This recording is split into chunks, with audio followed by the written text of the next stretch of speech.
Tere!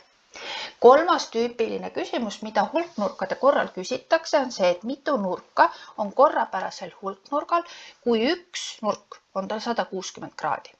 Me ei tea, mitu neid on, aga me teame, et iga üks nendest on 160 kraadi. Ehk siis, mis meil on teada? Me teame, et üks nurk on 160 kraadi ja samas me teame, et kuna tegemist on hulknurgaga, siis me saame tema nurkade summa arvutada valemiga n-2 korda 180. Teiselt poolt me teame, et tal on neid 160 kraadiseid nurki n tükki. Ehk kui ma selle 160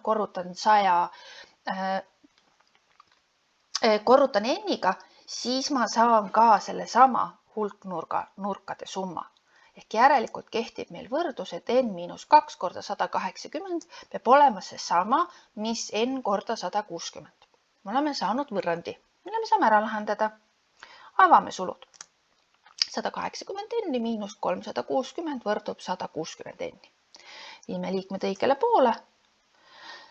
Ehk siis 180 n miinus 160 n on võrdne 360-ga ehk järelikult 20 n on võrdne 360-ga ja n on siis 18. Et alati sellise ülesande puhul sa pead lahendama võrrandi. Head harjutamist sulle!